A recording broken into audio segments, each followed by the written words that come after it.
Let's talk about the elephant in the room. You got fired from Google. What happened?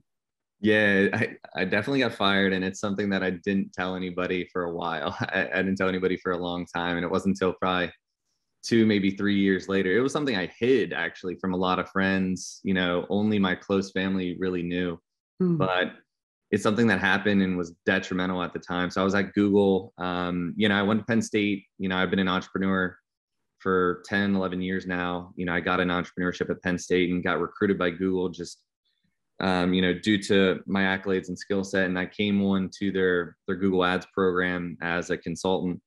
And I was there for about a year and a half. And at the same time, I was running my own company. I'd started another phone repair thing, just sort of part time. I sold a phone repair company when I graduated from school. And then I got kind of bored with the 9 to 5 at Google. So I started one on the side. And I was like taking phone calls and emails and like kind of scaling that business during the 9 to 5. And I got told to chill out. Hmm. And I was like, okay. So then I hired people to kind of run the day to day for that. And I also was part of a startup at the time. It's like a technology, like watch startup that was eating up some of my time too.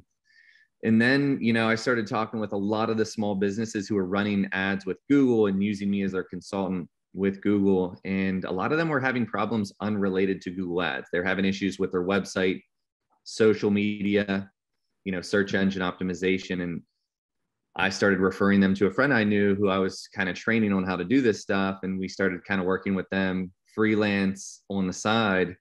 And that just kind of blossomed into him and I, both being entrepreneurs. Let's start our own agency. And I got caught on a recorded line with a client, sort of mentioning how we can help him with some other stuff. And, that went up the food chain.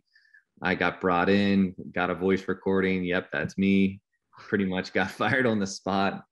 I ultimately felt like I was doing the right thing by helping businesses with things that they needed that weren't relying on them spending money with Google. But I guess that goes against what I was hired for, which is to get them to spend more money with Google. So that's what happened. And I got fired and I was devastated at the time. I remember walking home. It was in Ann Arbor, Michigan, and it was negative 18 degrees out. And there was Wow. about a foot of snow on the ground. And I remember just calling my mom, just crying over the phone, just being so upset, not knowing what I was going to do next. And that's essentially what happened. And then, I can talk through what happened from there and how I got through it. Wow. Yeah. So, sometimes what looks like a door closing really turns out to be multiple doors opening. It really just depends on the perspective that the person chooses to embrace.